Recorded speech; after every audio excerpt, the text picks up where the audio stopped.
Greetings, everyone. This is Leon with Pride in Providence, and I'm lucky today to have a return guest with Miss Althea Graves in her church group. I'm going to let her talk a little bit and introduce Pastor Sullivan, Mama Bibi, and what are you here to talk about today, Althea? We're here to talk about some of the things that are, the wonderful things our church is going to be doing starting May 4th, all the way through August. We have quite a few programs and events coming up. And the name of the church? Our church is NLC, United Holy Church. Okay.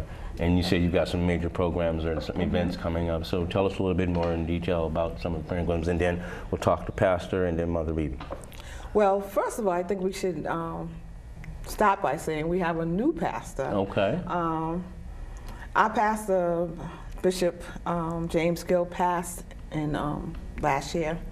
And our pastor that took his place was always part of our church, but now he stepped into those shoes, you know, and he'll tell you more about how those shoes are fitting him. But he stepped into that position. And that would be Pastor Sullivan. Pastor Sullivan, yes. But we're starting with May 4th. We're going to have a memorial service for our bishop. When he passed, it was more of a little rush thing. It was bad weather. So we want to give everybody a chance to come and honor him. So give a proper memorial service to him, And Pastor will, you know, our senior pastor will talk more on that and more about his life, because he basically grew up with him, you know. So that's going to be May 4th, and it's going to be at Christ Temple Church, which is 122 Wadsdale Ave. Wadsworth. Nope, Wadsworth Street, I'm sorry. And we're doing it in conjunction with that church, because we do a lot with them, and they do, you know, we fellowship a lot with them, they fellowship a lot with us. And he was a big part of that church also. Assistant pastor. So he was the assistant pastor there. So like I said, they'll give you more information on that. We're also going to be doing a fundraiser in May, and that's going to be May 18th. I'll get more in depth in that later on, but we're going to do that on May 18th. And then starting June, we're going to have our Simply Divine Summer Dinners. The first Saturday of each month for June, July, and August. You can come and get you some real good soul food. You're going to get it from the loving hands of yours truly and our mothers and everyone else. They're going to be cooking. And this is to raise money, but it's also to fellowship and get to know one another. Get your neighbors out. Yes, and get everybody out and just enjoy each other. In July, the 27th and the 28th, we have our Family and Friends Day. The first day, that Saturday, the 27th, we're going to have a gospel fest. And it's free. It's going to be outside. We're going to have different groups from all over the city. You know, they're going to come, they're going to sing. You know, we're just going to lift our voice and then have everybody come and enjoy this. It's about the fellowship. It's about the fellowship.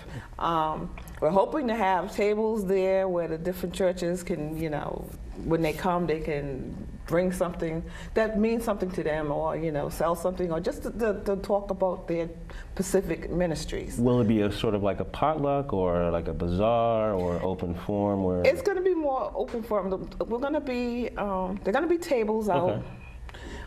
There's going to be like maybe a little, somebody might sell T-shirts, or someone might just have informational packages, that type of thing.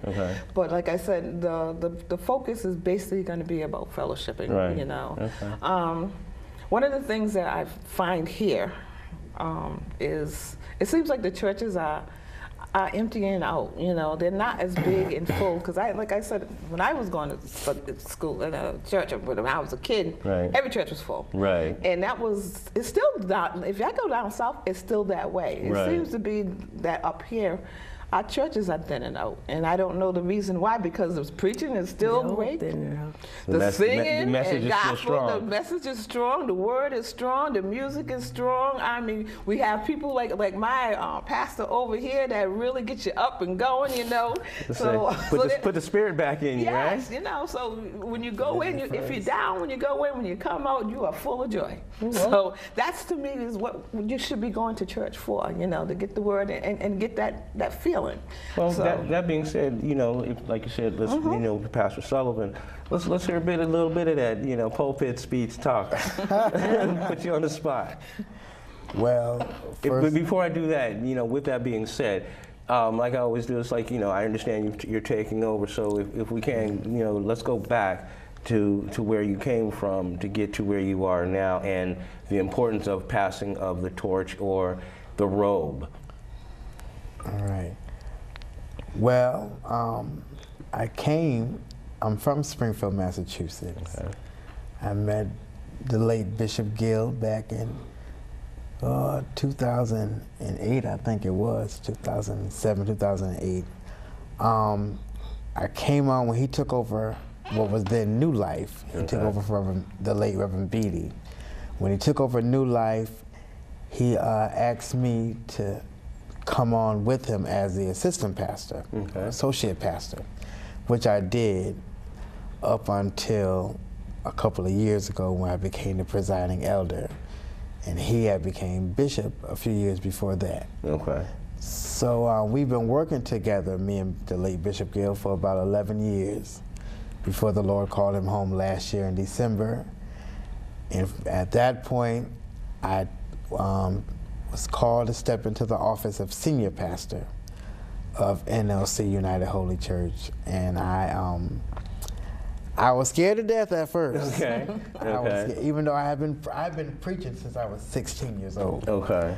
I've been preaching a long time, but I like working under people. Okay. See, the problem nowadays is everybody want to be a chief and nobody want to be an Indian. Right. Okay. Right. So people don't like working under anybody. Right. So I always teach the people you can lead if you can follow. Right. So I always love being a follower. Right. So when it came my time to lead, I was ready to leave.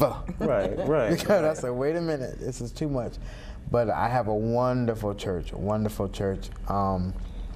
They already loved me. Right. So it wasn't hard. The transition wasn't hard. Well, you said you had been there for a while, like you said. So you already had the respect and the backing of the members that were there and the community. Yeah. Something you had already earned. So was it sort of like and I can ask you as well. You've been there a long time. Was it sort of you shepherded him and watched him grow? Was it a natural transition, or was it like this is the natural person to take this spot? A natural transition and natural, because he's been there back and forth for a while before Bishop Gill passed away, and we all get along just fine. Right, you guys didn't see anybody else that was going to take that spot? Well, we have the assistant pastor, Pastor Elizabeth Jones. Okay. She's the assistant pastor there. Right. But at the time it was your call. Well, there was no one else to take that spot. Okay. Because Bishop Gill. Well, let me start by saying this. Okay. The assistant pastor is my great aunt. Okay. Who me and Bishop Gill ordained. Okay. She wasn't trying to be no minister. She was good where she was. Right. She was the mother of the church. Okay. And so she finally answered the call into the ministry. And she's like the greatest. Like she's the greatest assistant pastor they want. What I love about her is I'm her nephew. Okay. By blood, but she respects me as her pastor, and she never tries to go over or reach over my head. You know? It's like finding your niche and finding your spot or finding where you belong. But even when church. People felt like she should have been the one. Okay. Not understanding the role. Right. Not understanding that I ordained her. Right, right. So Bishop Gill actually would tell the church, he made it publicly known that when the time comes, he said he was going to live to be 100 and, he used to always say 102. Okay, he made it to what? He said, he made it 79. Okay. 79. But he will always say, when that day comes, then Elder Sullivan become the pastor. Okay. So he already made it public what was going to happen. So when he passed, there was no question. We didn't have to wonder who was going to do what. It was just hoping I would say yes. Okay. But I did, and on August the 10th, I will be officially and openly installed as senior pastor and overseer of the church in Dorchester, Mass. So. Now, when the transition came, it's like anything when people live a while, it's like that calling is coming, but when it does, even though it's coming, you're not expecting it. When that calling came and you were called upon, you were like you're sitting back and like, okay, I'm waiting, but wait, now it's actually happening. How was that transition for you? Well, the transition happened in my face. Okay. It's kind of touchy. I went to see Bishop that Sunday night. Okay. And he was hanging in there. Right. And I'm like, he was struggling. And we got ready to leave. And he made that noise. And I said, Bishop, you don't want us to go? So I turned around. Mother, all of us was there when we went that Sunday. Yes. And I went back and I went to the bed and I said, I'm going to do it. Because I had talked to him that Monday. Okay. He died Sunday. I talked to him Monday. Okay. And he asked me, he said, you got to take the church. And I said, well, I'll hold it down till you get back. Okay. And he said, no. He said, I have all confidence in you. I want you to take the church. And you know how someone's talking, but you're not putting to it, because he sounded strong as an ox. I'm like, right. All right. You're putting it in there, but you're not, I said, okay. But, still not thinking, take it. Right, So I'm like, okay. So then I get a call again. He had turned for the word. So we came back, and me, Mother, a few of the other elders, the assistant pastor and the other elders, we went over there. And like I said, he hasn't been talking. He wasn't responding and stuff, And when we got ready to leave, he made this sound like, hey, So I turned around, and I said, oh, Bishop, you don't want us to go. But then the Lord spoke to my spirit and told me what to do. And I leaned over in his ear, and I said, I'm going to do it. I said, I'll do what you asked me to do. By the time we got back to our houses, it was another call. He had passed. That's when it was like, wait, wait. But in that thought, that thought process, that's what he was waiting to hear. Mm-hmm. Yeah, it's as if I had to release him. Right. Because he was the type of bishop that he was a great pastor. Amen. Always had the church at heart. Mm-hmm. I mean, he had cancer for a good part of his pastorship. Mm-hmm. We didn't know it. Right. And he would come to church. He would come sick. We didn't know he was doing chemo. We didn't know it. He was doing radiation. He didn't tell the stuff till later. And then even when the doctor sent him home and said there's nothing else to do, he did not come back and tell the church that. Well, maybe it's one of those kind of things. Right. He didn't want, he wanted you guys to be in the fellowship and not be worried about him, be concentrating and focus on what you guys do, and that's preaching the gospel, and not be so tied up in, healing or whatever. In that case, he knew he was making his transition, so why waste that energy? Right. His main thing was faith. Right. Yes. He taught us faith. Okay. And he showed it. That's why he didn't tell us that. Right. Anything positive, he would share that. Mm-hmm. Anything positive. And he would say, don't be waiting for me to die, I'm gonna be all right, know. Mm-hmm. And he would just come until he literally could not come anymore. And so I try to keep that same energy in the church, and I always teach on faith, because I too am walking by faith, after having a major stroke and not being able to walk for 3 years myself. Okay. God healed me in this ministry, so it's like you said, it was quite a shock, even though I knew it was coming. Right. I had told the church that Sunday, we gotta let him go. Right. We didn't know he was gonna go that night. But right, but still, and so when it happened, it literally brought me to my knees. I can't. I mean, I was just screaming and crying, like, wait, God, I'm not ready. I can't do this. Because I tell people, when you think you're ready for something, you ain't ready. Right. As much as you can prepare for it. Right. If God has to make you, because God is looking for willing but humble. Right. Mm-hmm. A lot of people are willing, but they feel like, I'm willing because I know I can do it. Nobody knows how to be a pastor. Right. God has to literally teach you. Yes, And he teaches you does. through the people. Because if you can't deal with the people, you ain't going to make it no how. Well, it's like, if I can, it's like, you know, my mother was a teacher. Yeah. And she used to tell me teachers aren't made, they're born. Right. It's a Right. calling. Right. You know, preaching is the Right. teaching. You're teaching the word, so you That's have right. to have that spirit. That's right. You wake up with it. Anything that you love to do. Like myself, you know, so I love landscaping. There's 3 things I love: my wife, Yes. my children, and landscaping. Yes. Okay, whichever order you want to put that in. Right. And that, you know, that's my passion. That's what I get up for, and that's what, you know, when you have that, you know, it's easy to do what you want. You know, easier to do the things that you want to do, and Yes. affect others like you are right now. You know, and with the spirit. Yes. So, you know, moving on is, you know, it's like we got to give you some time, Mother BB. Tell us a little That's bit all about right. yourself, That's all right. please. I'm fine. Church mother. You're doing just fine. Okay. All right. Well, okay. That being said, you know, like we've got about 5 minutes left.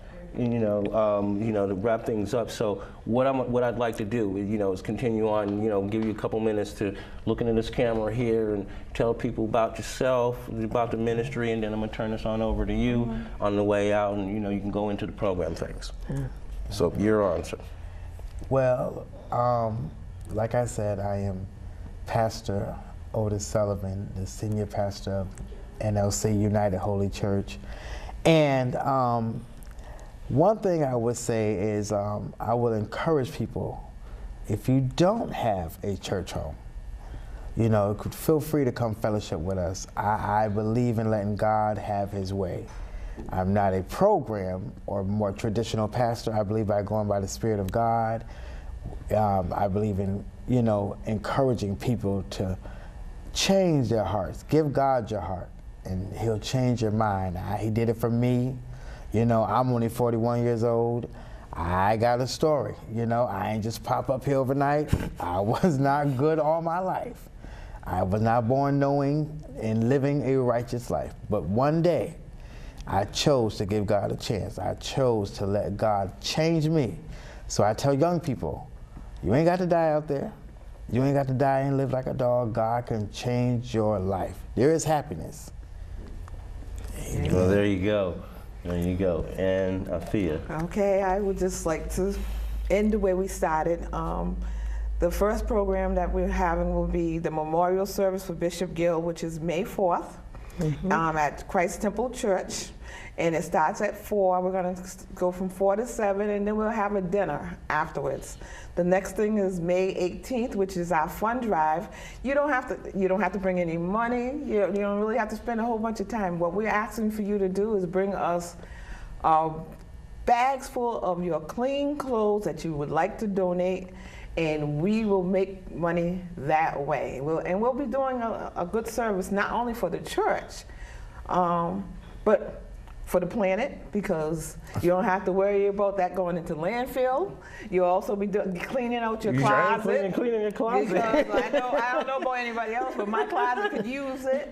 You know, get all the skeletons out of there too. So just bring clothes, blankets, bedding, any of those type of things. Bring them out and bring them in a bag and come. We'll be there at 1 Benedict Street from 9 a.m. to noon. And we'll be looking forward to you helping us out. We need 300 bags of clothing, the tall ones. Okay, see, there's a number there. Okay, we've got a number to shoot at. 2 things before we go. I know you've got something going on with your mothers. My mother's thing is. Please tell us about that. Yeah, they're doing a street renaming of Candace Avenue. I keep saying Candace, it's not, it's Candace Street, where the Smith Hill Library is located. They're renaming it after my mother, Mary C. Jones, who's done quite a lot in the Smith Hill area. We're gonna be there on the 27th, April 27th, starting at 3, going to 5:30. Please come out and join us. We are going to have music. We're gonna have all kinds of fun things to do, you know, so come out and join us. Regardless of whether you're from Smith Hill or not, come on out and join us. Keep up with the Joneses. Keep up with the Joneses.